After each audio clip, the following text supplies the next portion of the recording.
ముఖ్యమంత్రి జగన్ యొక్క పట్టుదల గురించి, ఇచ్చిన మాట నెరవేర్చడం కోసం జగన్ పడే తాపత్రయం గురించి, ప్రజా సమస్యల మీద ఆయనకున్న అవగాహన గురించి తెలుగు రాష్ట్ర ప్రజలకు బాగా తెలుసు.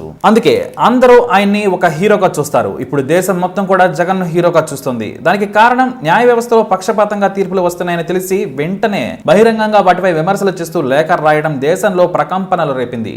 జగన్ లేవనెత్తిన అంశాలపై అనేక మంది మాజీ జడ్జిలు మాట్లాడుతూ ఖచ్చితంగా వీటిపై చర్చ జరగాల్సిన అవసరం ఉందని చెబుతూ జగన్ వాదనను బలపరిచారు. ఇదే సమయంలో కొందరు పచ్చ కామెర్ల వాళ్లు మాట్లాడుతూ జగన్ తన మీద కేసుల విషయంలో భయపడి జడ్జిల మీద అపవాదులు వేస్తున్నారంటూ అర్థం లేని మాటలు మాట్లాడుతూ ఉన్నారు. తండ్రి చనిపోయి కష్టాల్లో ఉన్న జగన్ ను ఓ పక్క సోనియా, మరో పక్క చంద్రబాబు నాయుడు ఎన్ని ఇబ్బందులు పెట్టినా వెనకడుగు వేయలేదు. అక్రమ కేసులు బనాయించి 16 నెలలు జైలుకు పంపినా బెదరలేదు. లక్ష కోట్లు అంటూ నిండు అసెంబ్లీలో అవమానించిన సహనం కోల్పోలేదు. అలాంటి డైనమిక్ లీడర్ కు కొత్తగా కేసుల విషయంలో భయపడే అవసరం ఏముంటుంది? ఎప్పటికిప్పుడు జగన్ బీజేపీతో పొత్తుకు సిద్ధమైతే తన మీద కేసులు గాలికి కొట్టుకుపోవడానికి నిమిషం పట్టదు. ఇదే కేసులు చంద్రబాబు మీద ఉంటే బీజేపీ మోచేతి నీళ్లు తాగుతూ వాటిపై స్టే తెచ్చుకుంటూ వ్యవస్థలను మేనేజ్ చేసుకుంటూ ఉండేవారేమో అని అంటున్నారు విశ్లేషకులు. కానీ జగన్ అలాంటి వ్యక్తి కాదు. న్యాయ వ్యవస్థపై నమ్మకం కలిగిన మనిషి. అందుకే తన మీద ఉన్న కేసుల విషయంలో స్టే కోసం దొడ్డిదారులు తొక్కలేదు. జగన్ మీద అక్కసుతో తప్పుడు వార్తలు రాస్తూ జగన్ తీసుకునే అద్భుతమైన నిర్ణయాలను ప్రజల్లోకి చేరకుండా రాష్ట్రంలో 2-3 ప్రధాన మీడియా సంస్థలు చేస్తున్నా కానీ జాతీయ స్థాయిలో మాత్రం జగన్ చేసే ప్రతి పనికి అద్భుతమైన కవరేజ్ ఇస్తున్నారు. ప్రస్తుతం దేశ వ్యాప్తంగా జగన్ ఒక హీరో, అందులో ఎలాంటి సందేహం లేదు. ఇక గత 50-60 ఏళ్ల కాలంలో న్యాయ వ్యవస్థలోని లోపాలను ఎత్తి చూపుతూ కొందరు హైకోర్టు, సుప్రీంకోర్టు న్యాయమూర్తుల మీద ఆరోపణలు చేస్తూ ముఖ్యమంత్రి జగన్మోహన్ రెడ్డి సుప్రీంకోర్టు ప్రధాన న్యాయమూర్తికి లేఖ రాయడం సంచలనం సృష్టించిన సంగతి తెలిసిందే. తెలుగులో 2 పత్రికలు, ఛానళ్లు తప్ప మిగిలిన మీడియా మొత్తం జగన్ చేసిన ఫిర్యాదుకు ప్రాధాన్యత ఇస్తూ వార్తలు క్యారీ చేస్తూ ఉన్నాయి. కానీ తెలుగుదేశం పార్టీ కరపత్రికలు మాత్రం జగన్ ఫిర్యాదు వార్తను అచ్చేయకుండా దాన్ని ఖండిస్తూ ప్రకటనలు చేసేవారిని మాత్రం వెతికి పట్టుకుని మరీ ప్రచురిస్తున్నాయి. అయితే చంద్రబాబు కోసం వారు ఎంత తపన పడినప్పటికీ కూడా ఆ పత్రికా యాజమాన్యాలకు ప్రజల్లో విశ్వసనీయత కొరవడంతో వారు ఆశించిన స్పందన రావడం లేదు. ఎవరో బార్ అసోసియేషన్ వారు ఖండించారు అని మొదటి రోజు వదలగొట్టారు. విచిత్రంగా ఆ బార్ అసోసియేషన్ ప్రముఖుడే నల్లదలం కేసులో ఇరుక్కుపోయాడు. ఇక తమ అసోసియేషన్ వారు జగన్ మీద చేసిన ఖండనను సదరు అసోసియేషన్ అధ్యక్షుడే ఖండించడం భలే గమ్మత్తు.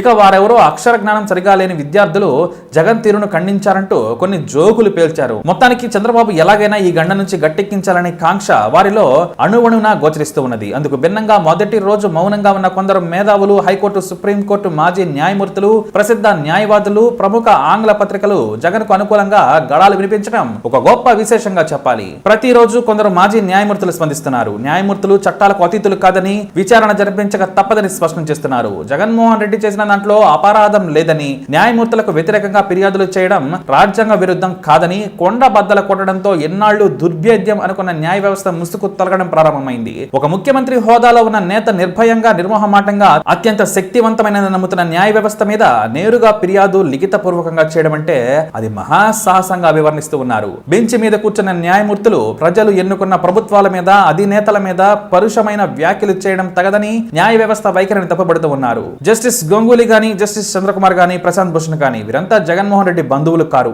జగన్ మెప్పు కోసం మాట్లాడాల్సిన అగత్యం వారికి ఎంత మాత్రం లేదు. జగన్ వ్యవహారంలో తమకు ఏమాత్రం సంబంధం లేకపోయినప్పటికీ కూడా వారు స్పందిస్తున్నారు అంటే న్యాయ వ్యవస్థలో విలువలు తరిగిపోతున్నాయనే ఆవేదన మాత్రమే వారిలో కనిపిస్తూ ఉంది. మాజీ లోక్సభ సభ్యుడు ఉండవల్లి అరుణ్ కుమార్ సైతం జగన్ ఆ విధంగా ఫిర్యాదు చేయడంలో తప్పు లేదని మీడియాలో సముఖంగా ప్రకటించారు. ఇక న్యాయ వ్యవస్థ పట్ల అంతులేని గౌరవం, భయభక్తులు కలిగిన సామాన్య ప్రజలు కూడా జగన్ దూకుడుకు వెన్నంటే నిలబడ్డారు. దేశంలో ఇంతవరకు ఎవరూ చేయని సాహసాన్ని జగన్ ప్రదర్శించారని, ఈ సమయంలో జగన్ కు మద్దతు పలకడం తమ ధర్మమని కూడా భావిస్తున్నారు. న్యాయ వ్యవస్థలోని అవినీతి బహిరంగంగా చర్చిస్తూ ఉన్నారు. 10 మంది రోగుల ప్రాణాలు పోవడానికి కారకుడైన ఒక డాక్టర్ను అరెస్టు చేయొద్దని, కేసులు పెట్టొద్దని, దర్యాప్తు చేయొద్దని, అలాగే రాజధాని భూముల కుంభకోణాన్ని వెలికితీస్తున్న ఏసీబీని నివారించడం లాంటి చర్యలు న్యాయ వ్యవస్థ తీరుపై అనేక సందేహాలు కలగడానికి కారణాలవుతున్నాయి. న్యాయమూర్తులు లక్ష్మణ రేఖను దాటుతున్నారని ప్రజలు నిరసన వ్యక్తం చేస్తూ ఉన్నారు. అలాగే కొందరు న్యాయమూర్తులకు, తెలుగుదేశం పార్టీ సీనియర్ నాయకులు, అలాగే న్యాయమూర్తులకు మధ్య ఉన్న బంధుత్వాలు చంద్రబాబు కారణంగా తమకు జడ్జి పదవులు దక్కాయని గతంలో కొందరు జడ్జిలు చెప్పిన మాటలు ఇప్పుడు